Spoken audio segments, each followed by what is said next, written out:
ಇತ್ತೀಚಿನ ಸಂಚಿಕೆಗಳನ್ನು ಜಾಹೀರಾತಿನ ಕಿರಿಕಿರಿ ಇಲ್ಲದೆ ನೋಡಿ. ಸಾಯೋದೆ ಎಲ್ಲದಕ್ಕೂ ಪರಿಹಾರ ಅನ್ನೋದಾದ್ರೆ ನಾನ್ ಬದುಕ್ತಾ ಇರ್ಲಿಲ್ಲ.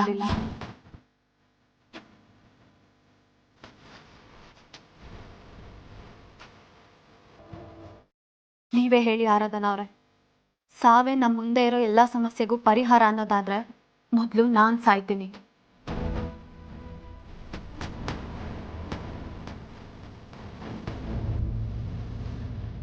ಗಾಡ್, ಇವ್ರಿಗೆಲ್ಲ ಹುಚ್ಚಿಡ್ದಿರ್ಬೇಕು.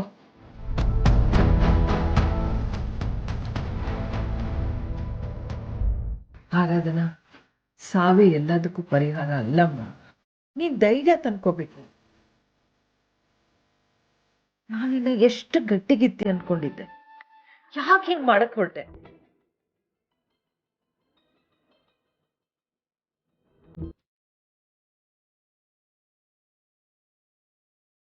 ಬಾ, ಕೆಳಗಡೆ ಹೋಗೋಣ. ಬಾ ಬಾ, ಅದನ್ನೆಲ್ಲ ತೆಗೆದು ಬಿಸಾಕಪ್ಪ.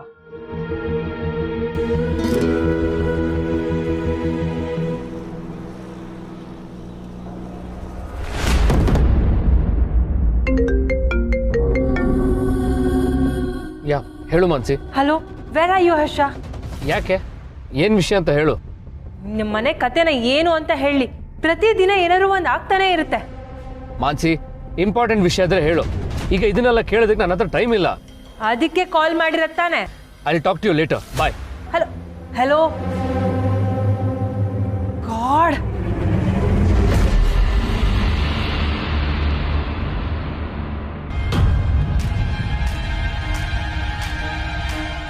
Okay, calm down. ಏನಾಯ್ತು ಅಂತ ಸರಿಯಾಗಿ ಬಿಡಿಸಿ ಹೇಳಿ ಮೀರಾ ಅವ್ರೆ. ಸಂಜು, ಈ ವಿಷಯ ನಾನು ಹತ್ರ ಆಗ್ಲಿ ಹರ್ಷ ಸರ್ ಹತ್ರ ಆಗ್ಲಿ ಹೇಳೋದಾದ್ರೆ ನನಗೆ ಬರ್ತಾ ಇಲ್ಲ. I think I made a mistake, big mistake. ಯಾಕೆ ಯಾವುದೋ ತಪ್ಪನ್ನ ನಿಮ್ಮ ಮೇಲೆ ಹಾಕೋತಾ ಇದ್ದೀರಾ? ನನಗೆ ಅರ್ಥ ಆಗ್ತಿಲ್ಲ. ಯಾವುದೋ ಮಿಸ್ಟೇಕ್ ಅಲ್ಲ ಸಂಜು. ಆಫೀಸ್ಗೆ ಇವತ್ತು ಈ ಸ್ಥಿತಿ ಬರಕ್ಕೆ ನಾನೇ ಕಾರಣ.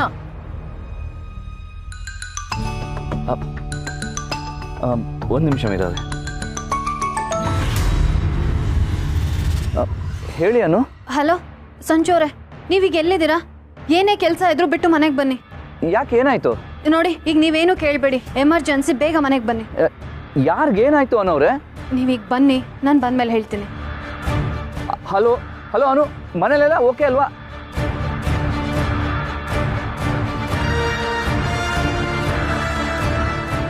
ಮಿಸ್ಟರ್ ಸಂಜು, ಏನಾಯ್ತು? ನಾನು ಈಗಲೇ ಮನೆಗೆ ಹೋಗ್ಬೇಕಂತೆ. ಹೌದಾ? ಓಕೆ, ನಾನು ಕೂಡ ಆಫೀಸಿಗೆ ಹೊರಡ್ತೀನಿ. ಅಲ್ಲಿ ಜೇಂಡೆ ಇನ್ನೂ ಏನೇನು ಮಾಡಿದಾರೋ ಗೊತ್ತಾಗ್ತಿಲ್ಲ. ಜೇಂಡೆ ಬೀಸಿರೋ ಬಲೆಗೆ ನಾನು ಕೂಡ ಸಿಗಾಕೊಂಡಿದ್ದೀನಿ. I don't know what to do. But anyways, ನಾನು ಹೋಗಿ ನೋಡ್ತೀನಿ. ಬಟ್ ನೀವು ನನಗೆ ಸರಿಯಾಗಿ ಏನೂ ಹೇಳಿಲ್ಲ. ಜೇಂಡೆ ಏನು ಮಾಡಿದ್ರು? ಜೇಂಡೆ ಶಾರದಾ ಮ್ಯಾಮ್ ಕಣ್ ತಪ್ಪಿಸಿ ಕೆಲವು ಪೇಪರ್ಸ್ಗೆ ಸೈನ್ ಹಾಕ್ಸ್ಕೊಂಡ್ಬಿಟ್ಟಿದ್ದಾರೆ.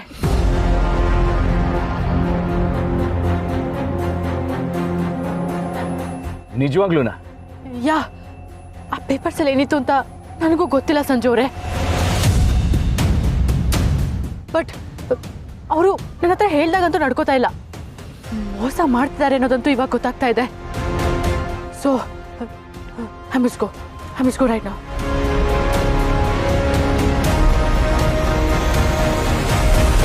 ನಾನು ಈಗಲೇ ಇದನ್ನ ಅನುಗೆ ಹೇಳಬೇಕು. ಹಾಂ,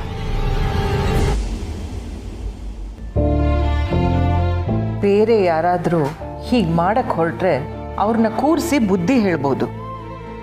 ಆದರೆ ನೀನು ಎಲ್ಲ ತಿಳ್ಕೊಂಡಿರೋ ಹುಡುಗಿ, ನೀನೇ ಹೀಗೆ ನಡ್ಕೊಂಡ್ರೆ ಆಗಮ್ಮ. ಬದುಕು ಎಲ್ರಿಗೂ ಒಂದೇ ಥರ ಇರಲ್ಲ ಆರಾಧನಾ. ಕೆಲವ್ರಿಗೆ ಅಂದ್ಕೊಂಡಿದ್ದೆಲ್ಲ ಬೇಗ ಸಿಗುತ್ತೆ, ಇನ್ನು ಕೆಲವ್ರಿಗೆ ತಾಳ್ಮೆನೇ ಆಯುಧ. ಆದರೆ ಪ್ರತಿ ಕಷ್ಟಕ್ಕೂ ಬದುಕು ತನ್ನದೇ ಆದ ಬಹುಮಾನ ಕೊಡುತ್ತೆ ಆರಾಧನಾ. ಅದನ್ನ ನಂಬು. ಆರಾಧನಾ ಅವರೇ, ನಾನು ಸಂಜು ಅವ್ರ ಹತ್ರ ಮಾತಾಡಿದ್ದೀನಿ. ಅವರು ನಿಮ್ಮ ಹತ್ರ ಬಂದು ಮಾತಾಡ್ತಾರೆ. ಬಂದ್ಮೇಲೆ ಅವ್ರು ನಿಮ್ಮನ್ನ ಬಿಟ್ಟು ಎಲ್ಲೂ ಹೋಗಲ್ಲ. ಇನ್ನೂ ನೀವು ಹೀಗೆಲ್ಲ ಹೇಳಿದ್ರೆ ನಾನು ಕನ್ವಿನ್ಸ್ ಆಗೋದಿಲ್ಲ ಅನ್ನೋವ್ರೆ. ನೀವೇನು ತೊಂದರೆ ತಗೋಬೇಡಿ. ಇಲ್ಲ, ನಾನು ಸುಮ್ಮನೆ ಹೇಳ್ತಿಲ್ಲ, ಅವ್ರು ನಿಮ್ಮ ಜೊತೆಗೆ ಇರ್ತಾರೆ. ಜೊತೆಗಿದ್ ಮಾತ್ರಕ್ಕೆ ಏನು ಪ್ರಯೋಜನ ಅನ್ನೋವ್ರೆ? ಜೊತೆಲಿದ್ದು ಜೊತೆಲಿಲ್ಲ ಅನ್ನೋ ಫೀಲಿಂಗ್ ಇದೆಯಲ್ಲ, ಅದು ಎಷ್ಟು ಉಸಿರು ಕಟ್ಸುತ್ತೆ ಅಂತಂದ್ರೆ ಸಾಯೋಣ ಅಂತ ಅನ್ಸುತ್ತೆ.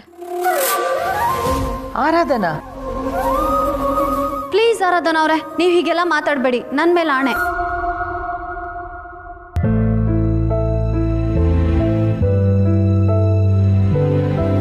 ಅನು, ನೀನು ಹೀಗೆಲ್ಲ ಮಾತಾಡೋದು ತಪ್ಪು.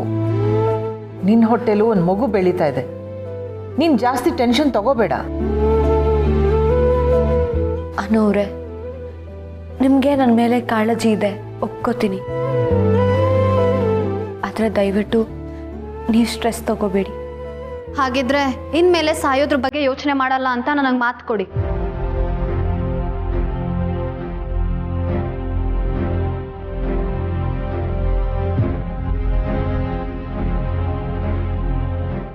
ಮಾತು ಕೊಡಿ.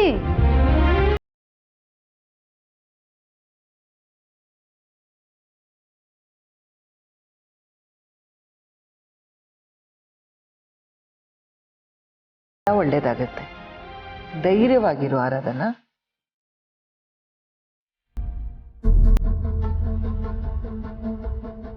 ಏನು ಸರ್ವರ್ ಡೌನ್ ಇದೆಯಾ? ವರ್ಕ್ ಆಗ್ತಿಲ್ವಲ್ಲ? ಏನಾಗಿದೆ ಅಂತ ಗೊತ್ತಾಗ್ತಿಲ್ಲ ಕಣೆ. ಪಾಸ್ವರ್ಡ್ ಏನಾದರೂ ಚೇಂಜ್ ಆಗಿದೆಯಾ? ಎಕ್ಸೆಸ್ಸೇ ಆಗ್ತಿಲ್ವಲ್ಲ?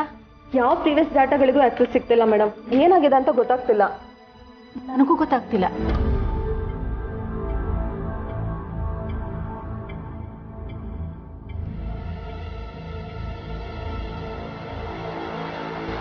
ಜಂಡೆ, ಇದೆಲ್ಲ ನಿಂದೆ ಕೆಲಸನಾ? ದುಡ್ಡು ದೋಚೋದ್ರ ಜೊತೆಗೆ ಇಲ್ಲಿನ ವ್ಯವಸ್ಥೆನೂ ಹಾಳು ಮಾಡೋಕೆ ಹೊರಟಿದೀಯಾ? ನಿನ್ನ ಕೈಗೊಂಬೆ ಆಗಿರೋ ನನಗೆ ನನ್ನ ಬಗ್ಗೆನೇ ಅಸಹ್ಯ ಆಗ್ತಿದೆ.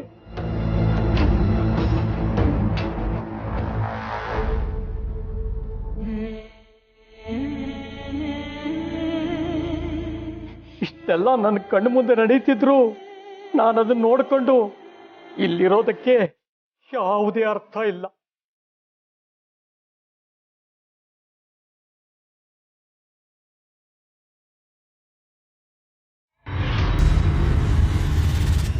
ಗೊತ್ತಿಲ್ಲ ಅಂದ್ರೆ ಏನರ್ಥ ಮೀರಾ? ಈ ಆಫೀಸಲ್ಲಿ ಇದ್ರ ಬಗ್ಗೆ ನಿನ್ನನ್ನು ಬಿಟ್ಟರೆ ಬೇರೆ ಯಾರನ್ನ ಕೇಳೋದು? ಬರೀ ಒಂದು ಅಕೌಂಟ್ ಅಲ್ಲ, ಬೇರೆ ಬ್ಯಾಂಕಲ್ಲಿರೋ ಅಕೌಂಟ್ಗೂ ಆಕ್ಸೆಸ್ ಸಿಗ್ತಿಲ್ಲ. ಅಟ್ಲೀಸ್ಟ್ ಆನ್ಲೈನಿಂದ ಲಾಗಿನ್ ಮಾಡಿದ್ರೆ ಆನ್ಲೈನಲ್ಲೂ ಆಗ್ತಾ ಇಲ್ಲ. ಮೀರಾ, ಪಾಸ್ವರ್ಡ್ ಏನಾದರೂ ಚೇಂಜ್ ಮಾಡಿದ್ಯಾ? No sir. ಸರ್, ಇದೆಲ್ಲ ಹೇಗಾಯಿತು ಅಂತ ನನಗೆ ಅರ್ಥ ಆಗ್ತಾ ಇಲ್ಲ. ಮೋಸ್ಟ್ಲಿ ಇದನ್ನೆಲ್ಲ ಜೇಂಡೆನೇ ಮಾಡಿರ್ತಾರೆ ಅನ್ಸುತ್ತೆ. ಮಾಡಿದಾರಾ? Be specific Meera. ಇಲ್ಲಿ ಊಹೆ ಮಾಡ್ಕೊಂಡು ಕೂರೋದಕ್ಕೆ ಟೈಮ್ ಇಲ್ಲ. ನಮ್ಮದು 1000 ಕೋಟಿ ಬಿಸ್ನೆಸ್. ನಮ್ಮ ಕಂಪನಿ ರೆಪ್ಯುಟೇಷನ್ ಪ್ರಶ್ನೆ ಏನಾಗಬೇಕು? ಹೀಗಾಗಿರ್ಬೋದು, ಹಾಗಾಗಿರ್ಬೋದಲ್ಲ. ಏನಾಯಿತು ಅದು ಬೇಕು ನನಗೆ.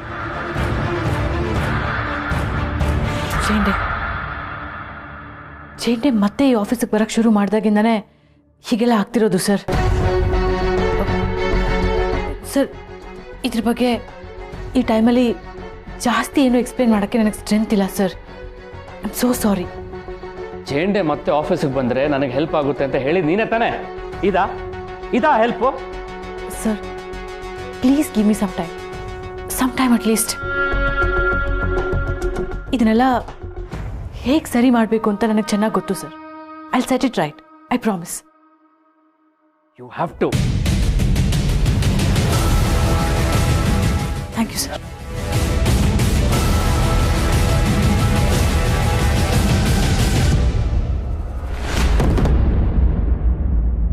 ಅನು, ಯಾಕೆ ಬರಕ್ಕೆ ಹೇಳಿದ್ರಿ? ಸಂಜು ಅವರೇ, ನೀವು ಮಾಡ್ತಿರೋದು ನಿಮಗೆ ಸರಿ ಅಂತ ಅನಿಸ್ತಿದ್ಯಾ? ಆರಾಧನ ಅವ್ರಿಗೆ ಏನು ಹೇಳ್ಬಿಟ್ಟು ಹೋದ್ರಿ ನೀವು? ನೋಡಿ, ನಿಮ್ಮ ಕೈ ಮುಗ್ದು ಕೇಳ್ಕೊಳ್ತೀನಿ. ನೀವು ಹೇಗೆ ನಿಮ್ಮನ್ನು ಎಲ್ಲರೂ ಅರ್ಥ ಮಾಡ್ಕೋಬೇಕು ಅಂತ ನೀವು ಅಂದ್ಕೊಂಡಿದ್ದೀರೋ ಹಾಗೆ ನೀವು ಕೂಡ ನಿಮ್ಮ ಸುತ್ತ ಇರೋರನ್ನ ಅರ್ಥ ಮಾಡ್ಕೊಳ್ಳೋದಕ್ಕೆ ಪ್ರಯತ್ನ ಪಡಿ. ನೋಡಿ, ನೀವೀಗ ಏನೋ ಒಂದು ಕಾರಣ ಮತ್ತು ಸಂಜಯಿಸಿನ ಕೊಡ್ತೀರಾ ಅನ್ನೋದು ನನಗೆ ಗೊತ್ತು. ಆದರೆ ಈಗ ಅದಕ್ಕೆ ಸಮಯ ಇಲ್ಲ, ಅದರಿಂದ ಉಪಯೋಗನೂ ಇಲ್ಲ. ಸ್ವಲ್ಪ ಹೆಚ್ಚು ಕಡಿಮೆ ಆಗಿದ್ದಿದ್ರು ಇವತ್ತು ನೀವು ನಿಮ್ಮ ಹೆಂಡತಿನ ಕಳ್ಕೊಳ್ತಾ ಇದ್ರಿ.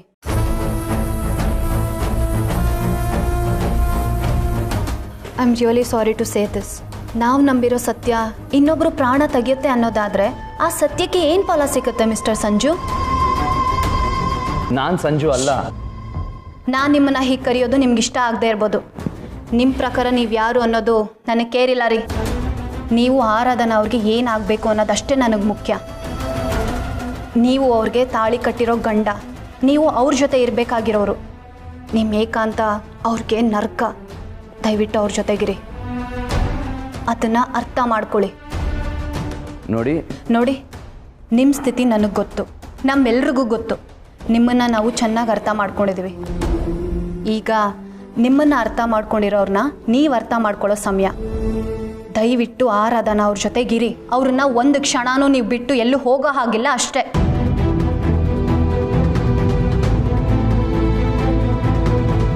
ಅನು, ಈಗ ನೀವು ಗಮನ ಕೊಡಬೇಕಾಗಿರೋ ವಿಷಯ ಬೇರೆನೇ ಇದೆ. ನಿಮ್ಮ ಆಫೀಸಲ್ಲಿ ಬಹಳ ದೊಡ್ಡ ಅನಾಹುತ ಆಗಿದೆ. ಮತ್ತೆ ಅದಕ್ಕೂ ಜೇಂಡೆ ಅವ್ರಿಗೂ ತೀರಾ ಸಂಬಂಧ ಇದೆ ಅಂತ ನನಗೆ ಅನಿಸ್ತಾ ಇದೆ. ಅರ್ಥ ಮಾಡ್ಕೊಳ್ಳಿ. ನಿಲ್ಸಿ.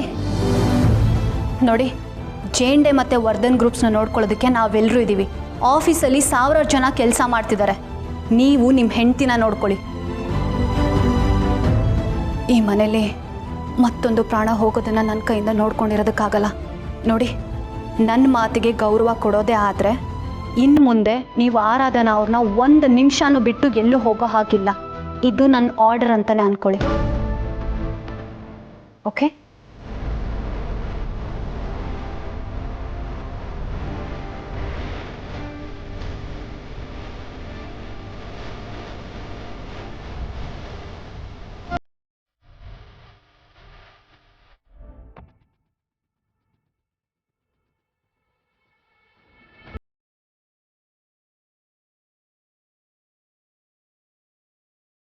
ಶಾರದಾ ಮ್ಯಾಮ್ ಹತ್ರ ಸೈನ್ ಮಾಡಿಸಿರೋ ಪೇಪರಲ್ಲಿ ಏನೇನು ಬರ್ದಿರ್ತಾರೋ, ಅದರಿಂದ ಇನ್ನೂ ಏನೇನು ಅನಾಹುತಗಳಾಗುತ್ತೋ. Oh God, I just can't imagine.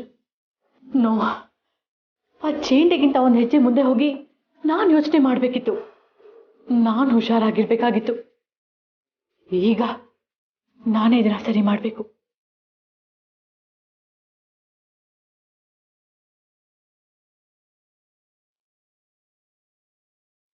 ಜೇಂಡೆ, ಯಾಕೆ ಫೋನ್ ಪಿಕ್ ಮಾಡ್ತಾ ಇಲ್ಲ? ಯಾಕೆ ಹೀಗೆ ಮಾಡಿದ್ರಿ ಜೇಂಡೆ? ನಾನು ನಿಮ್ಮನ್ನ ಎಷ್ಟು ನಂಬಿದ್ದೆ ಗೊತ್ತಾ?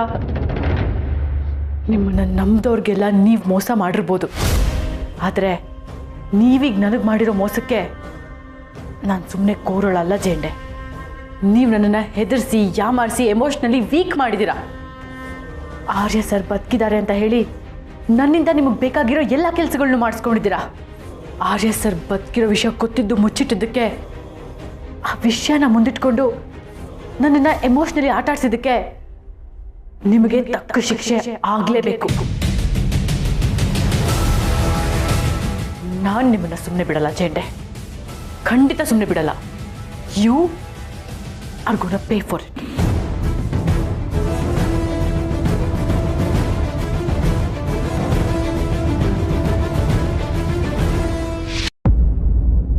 ಯಾಕೆ ಹೀಗೆ ಮಾಡ್ತಿದ್ದೀರಾ ನೀವು? ಎಲ್ಲರ ಮುಂದೆ ನಾನು ತೀರಾ ಕೆಟ್ಟವನು ಅನ್ನೋ ಹಾಗೆ ನಡ್ಕೋಬೇಕಿತ್ತ ನೀವು? ಎಲ್ಲರೂ ಏನ್ ಅನ್ಕೋತಾರೆ ಅನ್ನೋದೇ ನನಗೆ ದೊಡ್ಡ ವಿಚಾರ ಆಗೋಗಿದ್ಯಾ?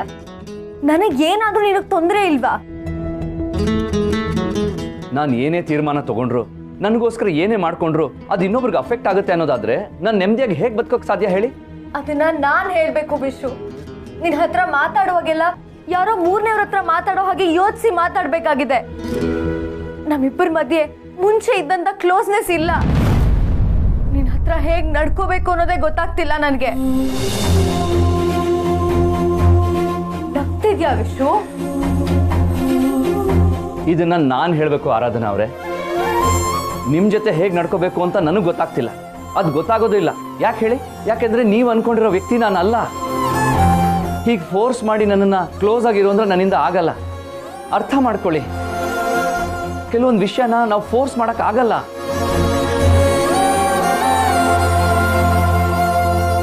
ನಾನು ಯಾರು ಅಂತ ನನಗೆ ಗೊತ್ತಿಲ್ಲದೆ ಇದ್ದಾಗಲೇ ನಿಮ್ಮ ಬಗ್ಗೆ ಯಾವುದೇ ರೀತಿ ಅಭಿಪ್ರಾಯ ಆಗಲಿ, ನಿಮ್ಮ ಬಗ್ಗೆ ಯಾವುದೇ ರೀತಿ ಭಾವನೆಗಳಾಗಲಿ ಇರಲಿಲ್ಲ. ಈಗ ನಾನು ಯಾರು ಅಂತ ನನಗೆ ಗೊತ್ತಿದೆ. ಅನು ಅವರು ನನ್ನ ಪ್ರಶ್ನೆ ಮಾಡಿ ನಾನೇನೋ ತಪ್ಪು ಮಾಡಿದ್ದೀನಿ ಅನ್ನೋ ಹಾಗೆ ನನ್ನನ್ನು ಬೈದು ಇಲ್ಲಿ ಕಳಿಸಿದ್ರು. ಯೋಚನೆ ಮಾಡಿ, ನಾಳೆ ದಿವಸ ನಾನೇ ಆರ್ಯವರ್ಧನ್ ಅಂತ ಗೊತ್ತಾದಾಗ ಅವ್ರು ಎಷ್ಟು ನೊಂದ್ಕೊಳ್ಳಲ್ಲ. ಓ ಮೈ ಗಾಡ್, ನೀನು ಸತ್ಯಕ್ಕಿಂತ ಬೇರೆ ಯಾರೋ ಹೇಳಿದ ಫ್ಯಾಂಟಸಿ ವಿಚಾರನೇ ನಂಬ್ತಿಯಲ್ಲ ವಿಶ್ವ. ನಾನು ನಿನ್ನ ಹೆಂಡತಿ ಇರೋದನ್ನೇ ನೀನು ಒಪ್ತಾ ಇಲ್ಲ, ಆದ್ರೆ ನೀನ್ ಆರ್ಯವರ್ಧನ್ ಅನ್ನೋದನ್ನ ಎಷ್ಟು ಸಲೀಸಾಗಿ ಒಪ್ಕೊಂಡ್ಬಿಟ್ಟೆ. ಓ ಸಾರಿ, ಆರ್ಯವರ್ಧನ್ ಅವ್ರೆ, ನೀವೇ ಆರ್ಯವರ್ಧನ್ ಅನ್ನೋದಕ್ಕೆ ಏನ್ ಪ್ರೂಫ್ ಇದೆ?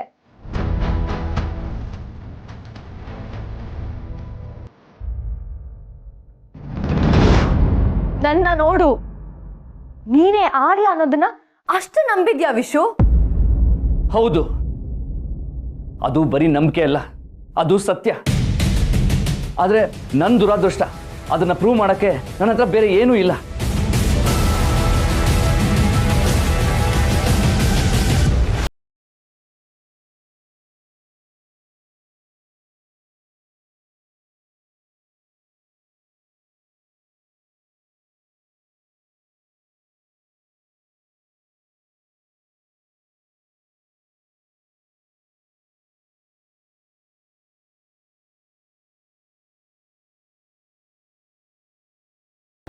ನೀವು ಬೆಳಿಗ್ಗೆಯಿಂದ ಇಲ್ಲೇ ಇದ್ದೀರಾ? ಅವಾಗ ಅಲ್ಲಿ ಕಾಯ್ತಿದ್ದೆ, ಇವಾಗ ಇಲ್ಲಿ ಕಾಯ್ತಾ ಇದ್ದೀನಿ. ಅದೇ ಹೇಳಿದ್ನಲ್ಲ, ನಿಮಗೋಸ್ಕರ ಇಲ್ಲೇ ಕಾಯ್ತಾ ಇರ್ತೀನಿ ಅಂತ. ಮೊದಲೆಲ್ಲ ಅಷ್ಟೆಲ್ಲ ಮಾತಾಡ್ತಿದ್ರಿ, ಈಗ ಯಾಕ್ರಿ ಇಷ್ಟೊಂದು ಸೈಲೆಂಟ್ ಆಗಿಬಿಟ್ರಿ? ನೆಕ್ಸ್ಟ್ ಎಲ್ಲ ಮಾತಿಗೆಲ್ಲ ಚಾರ್ಜ್ ಮಾಡ್ತೀರಾ ಅಂತ ಅನಿಸುತ್ತೆ. ಸರಿ ಬಿಡಿ, ಹೇಳಿ ಏನು? ಅದೇ ಇವತ್ತು ಫುಲ್ ಡೇ ಇತ್ತಲ್ಲ, ಏನಾದರೂ ಯೋಚನೆ ಮಾಡಿರ್ತೀರ ಅಂತ ಕೇಳಿದೆ. ಕೆಲ್ಸದ ಮೇಲಂತೂ ಗಮನ ಕೊಡೋಕ್ಕೆ ಆಗಿರಲ್ಲ. ನನ್ನ ಹತ್ರ ಒಂದು ಬಿಸಿ ಬಿಸಿ ನ್ಯೂಸ್ ಇದೆ. ಈ ಹಿಂದೆ ನೀವು ಕೇಳಿದ ಮಾಹಿತಿ ಆಧಾರದ ಮೇಲೆ ನಾನು ಹೇಳ್ತಾ ಇದ್ದೀನಿ. ಇದರಿಂದ ನಿಮ್ಗೆ ಏನು ಹೆಲ್ಪ್ ಆಗುತ್ತೋ ನನಗೆ ಗೊತ್ತಿಲ್ಲ, ಬಟ್ ಹೇಳ್ತಾ ಇದ್ದೀನಿ. ಯಾಕಂದರೆ ನನಗೆ ನೀವು ಬೇಕು, ನೀವಂದರೆ ನನಗೆ ಇಷ್ಟ. ಸತ್ಯವಾಗ್ಲೂ ಚಾರ್ಜ್ ಮಾಡ್ತೀನಿ. ನೀವು ಇಷ್ಟೆಲ್ಲ ಮಾತಾಡ್ತಿದ್ರೆ ನೇರವಾಗಿ ವಿಷಯಕ್ಕೆ ಬರ್ತೀರಾ? ಬಂದೆ.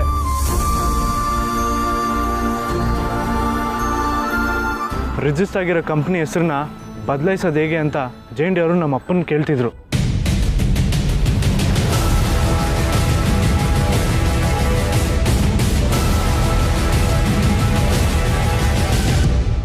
Wish, I am tired of this drama. Work ಆಗ್ದಿರೋ ಸಂಬಂಧನ ಮುಂದುವರ್ಸೋದ್ರಲ್ಲಿ ಅರ್ಥ ಇಲ್ಲ. ನಮ್ಮಿಬ್ರದ್ದು ವರ್ಕ್ ಆಗ್ದಿರೋ ರಿಲೇಶನ್ಶಿಪ್ ಆಗಿದ್ರೆ I would have walked out of this gracefully. But we had made a life together Vish. ನನ್ನ ಹತ್ರ ಪ್ರೂಫ್ ಇದೆ ಅದಕ್ಕೆ. ಎಷ್ಟು ಪ್ರೂಫ್ ಬೇಕು ಅದಕ್ಕೆ? ಮ್ಯಾರೇಜ್ ಸರ್ಟಿಫಿಕೇಟ್ ಕೊಡ್ಲಾ? ನಾನು ನೀನು ಜೊತೆಗೆ ತಗೊಂಡಿರೋ ಫೋಟೋಸ್ ತೋರಿಸ್ಲಾ? ನನಗ್ ಮಾತ್ರ ಹೇಳ್ದಂತ ಗುಟ್ಟನ್ನ ನಾನು ನಿನಗೆ ಹೇಳಲಾ? ಏನ್ ಪ್ರೂಫ್ ಬೇಕು ಹೇಳು? ಎಷ್ಟೋ ದಂಪತಿಗಳು ಜಗತ್ತಿಗೋಸ್ಕರ, ಸಮಾಜಕ್ಕೋಸ್ಕರ ನಗ್ನಗ್ತಾ ಇರೋ ರೀತಿ ಪೋಸ್ಟ್ ಕೊಡ್ತಾರೆ. ಆದ್ರೆ ನಾವಿಬ್ರು ಹಾಗಲ್ಲ, ಹಾಗಿರ್ಲಿಲ್ಲ ವಿಶು. ನಾವಿಬ್ರು ನಿಜವಾಗ್ಲೂ ಪ್ರೀತಿಸಿದ್ವಿ. ಪ್ರೀತಿ ಜೊತೆಗೆ ಒಬ್ಬರೊಬ್ಬರನ್ನ ಅರ್ಥ ಮಾಡ್ಕೊಂಡಿದ್ವಿ ವಿಶು. ನನಗ್ ತಾಳಿ ಕಟ್ಟುವಾಗ ನೀನ್ ಏನ್ ಹೇಳಿದ್ದೆ ಗೊತ್ತಾ? ಈ 3 ಗಂಟು ನೆಪ ಅಷ್ಟೇ, ಸಾಯೋವರೆಗೂ ನಾನು ನಿನ್ನವನು ಅಂತ. ಆದ್ರೆ ಈಗ ನಾನು ನಿನ್ನವಳಲ್ಲ ಅಂತಿದ್ಯಾ. ಹಾಗಾದ್ರೆ ನಾನು ಬದುಕಿದ್ ಏನ್ ಪ್ರಯೋಜನ ವಿಶು? ಅದಕ್ಕೆ ನಾನು ಸಾಯಕ್ ಹೊರಟೆ.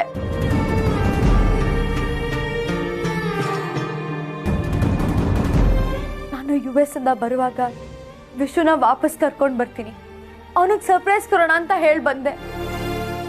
ಸೋತಾಗ ನಾವಿಬ್ರು ಜೊತೆಗಿದ್ವಿ ವಿಶು. ಆದ್ರೆ ಈಗ ಯಾವುದೇ ಸಮಸ್ಯೆ ಇಲ್ಲ. ಆದ್ರೆ ನೀನೇ ನನ್ನ ಜೊತೆ ಬರಕ್ ತಯಾರಿಲ್ಲ.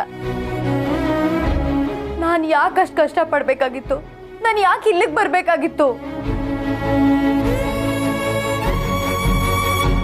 ನನ್ನ ಲೈಫಲ್ಲಿ ವಿಶು ಅನ್ನೋ ವ್ಯಕ್ತಿ ಇಲ್ಲ ಅಂತಂದ್ರೆ ನಾನೇ ಇಲ್ಲ ಕಣೋ.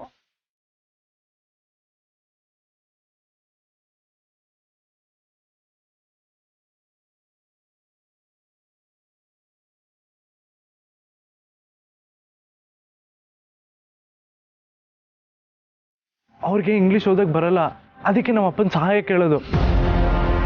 ಇದರಿಂದ ನಿಮ್ಗೇನಾದ್ರು ಹೆಲ್ಪ್ ಆಗಿ ನನ್ನ ಮೇಲೆ ಕರುಣೆ ಬಂದು ಆ ಕರುಣೆ ಮತ್ತೆ ಪ್ರೀತಿಗೆ ತಿರುಗಲಿ ಅನ್ನೋದೇ ನನಗೆ ಆಸೆ. ನೀವು ಹೇಳಿದ್ದು ನಿಜವಾಗ್ಲೂ ನಿಜನಾ? ನನ್ನ ಪ್ರೀತಿ ಮೇಲೆ ಡೌಟಾ? ಅದ್ರ ಬಗ್ಗೆ ಅಲ್ಲ, ಜೇಂಡೆ ಸರ್ ನಿಮ್ಮ ಅಪ್ಪನ ಹತ್ರ ಹೇಳಿರೋ ವಿಷಯದ ಬಗ್ಗೆ. 100% ಸತ್ಯ. ಹಾಗಾದರೆ ನನ್ನ ಪ್ರೀತಿ ಮೇಲೆ ಡೌಟು ಇಲ್ಲ ಅಂತ ಆಯಿತು.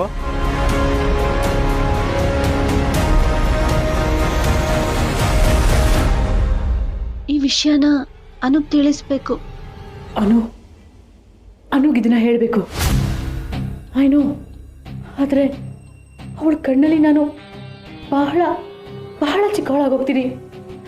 ಬಟ್ ನನಗೀಗ ಬೇರೆ ದಾರಿ ಇಲ್ಲ. ಅವಳನ್ನ ಮೀಟ್ ಮಾಡಿ ಎಲ್ಲ ಸತ್ಯನೂ ಹೇಳ್ತೀನಿ.